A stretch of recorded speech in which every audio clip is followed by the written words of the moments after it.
تو اس وجہ سے مجھے لوگوں نے بہت زیادہ اصرار کیا کہ جب آپ کسی ملک میں جاتے ہیں تو وہاں کیا نئی اپرچونیٹیز ہیں امیگریشن کے حوالے سے اور بزنس کے حوالے سے. کیونکہ پاکستان سے کئی بزنس مین بھی چاہتے ہیں باہر اگر ہم بزنس کی کو اپنے ایکسپلور کر سکیں اپرچونیٹی. تو میں نے پھر ضروری سمجھا کہ اس چیز کو اگر ہم ہائی لائٹ کر دیں, لوگوں کو ایک صحیح گائیڈنس دیں, جس طرح کہ آپ نے یہ بات کی. ہوتا ہے کہ لوگوں کے پاس ایگزیکٹ انفارمیشن نہیں ہوتی, اور بعض کو آپ گوگل پہ یا انٹرنیٹ پہ جو سرچ کر رہے ہوتے ہیں انفارمیشن وہ بڑی خوبصورت اور بڑی اچھی لگ رہی ہوتی ہے, لیکن پریکٹیکل اس کی ایگزیکیوشن میں کافی ایشو آ جاتے ہیں. تو وہ لوگ کہتے ہیں ہم نے تو ویزا اپلائی کیا تو ہمارا ریفیوز ہو گیا. اب کیا کیا ایسی چیزیں ہیں, یعنی ویزا لگ جانا وہ تو ذرا بڑی خوشی کی بات ہے, جو ریفیوز ہوتا ہے وہ کیوں ہوتا ہے, اس کے وجوہات جاننا بڑا ضروری ہے. اس سے آپ کو بہت زیادہ کلیئرٹی آتی ہے. اور میں جب بھی دنیا کسی ملک پہ جاتا ہوں, چونکہ میں ایز امیگریشن والے یو کے میں بھی کام کر رہا ہوں, پاکستان بھی as a Lahore high court کا میں 2003 سے ممبر ہوں, ان کا لائف ٹائم ممبر ہوں. تو میں نے انٹینشنلی کوشش کی جس بھی ملک میں جا کے کہ چونکہ ایز اے اوورسیز میں خود گیا پاکستان سے, میں نے آ کے یو کے کا پاسپورٹ لیا وہاں پہ, تو اور لوگ جو پاکستان سے باہر جانا چاہتے ہیں ان کو کس طرح ہیلپ ہو سکتی ہے اس میں کوشش کی جائے. تو اسی لیے میں جب کسی امریکہ میں بھی جاؤں, کینیڈا میں بھی جاؤں, جو کہ ہم نے ریسنٹلی وہاں پہ کافی ایکسٹینسو وزٹ کیا, اور یو کے میں تو یورپ میں تو رہنا ہمارے لیے بڑا فریکوینٹ ہے. 1 گھنٹے کی ڈرائیو میں آپ اسپین, فرانس, ہالینڈ, جرمنی جہاں مرضی چلے جاتے ہیں. تو ہماری تو ایک لوکل فلائٹ ہی ہوتی ہے وہاں پہ, جس طرح آپ لاہور سے اسلام آباد جاتے ہیں اس طرح ہم یورپ میں ٹریول کر جاتے ہیں. اچھا, بریگزٹ کے بعد بھی ایسا ہی ہے؟ جی ایسا ہی ہے, ٹریولنگ میں ایشو کوئی نہیں ہے, لیکن صرف یہ ہے کہ ویزا اور پاسپورٹ اسٹیمپ ہوتا ہے تھوڑا سا. وہ کیوں میں لگنا پڑتا ہے وہ اس کے لیے؟ جی وہ چونکہ بریگزٹ ہو چکا ہے تو ایک سیپریٹ ہاں جی اس کا.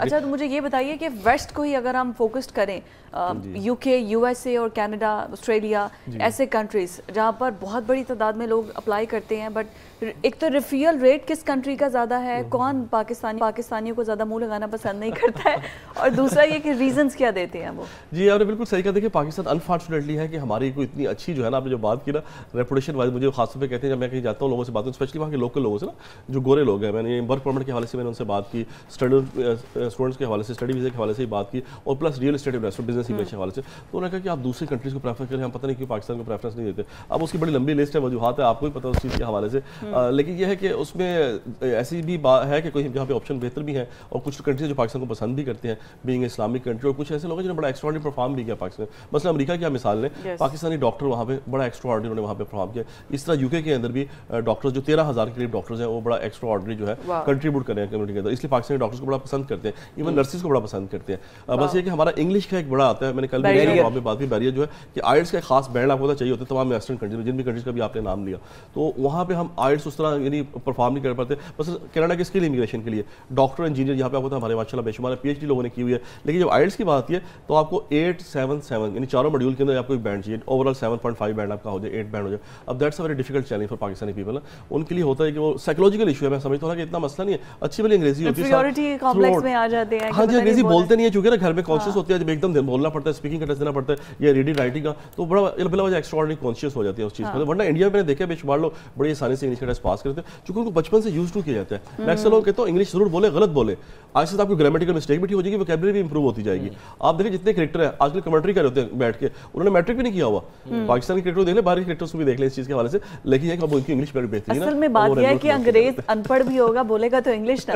میں پاکستانی کرکٹر کی بات کر رہا ہوں کہ انگلش سیکھنے سے نہیں آتی, سب کمنٹری کر رہے ہیں. یہاں بھی یہ بھی ہے نا کہ انگلش سیکھنے سے نہیں آتی, انگلش تو بولنے سے آتی ہے. ایگزیکٹلی جو میں نے آپ سے بات کی, بالکل آپ کو کانفیڈنس ڈیولپ کرنا ہے اپنے اندر کہ میں بول سکتا ہوں, then you will start learning. Exactly. اچھا سر یہ بتائیں کہ اب ہمارے نوجوان ان کو اگر فرض کریں میں نے یو کے لیے جانا ہے یا یو کے لیے اپلائی کرنا ہے, تو کن کن چیزوں کا خیال رکھنا چاہیے باہر جانے کے لیے, تاکہ کیونکہ نہ تو میں 2 نمبر لوگوں کے ہتھے چڑھوں. جی یہ اچھا ایک یہ بھی چیز ہے کہ لوگ کہتے ہیں جی آپ اتنے پیسے لگیں گے, ویزا کنفرم ہے, یہ شورٹی کیسے دی جا سکتی ہے؟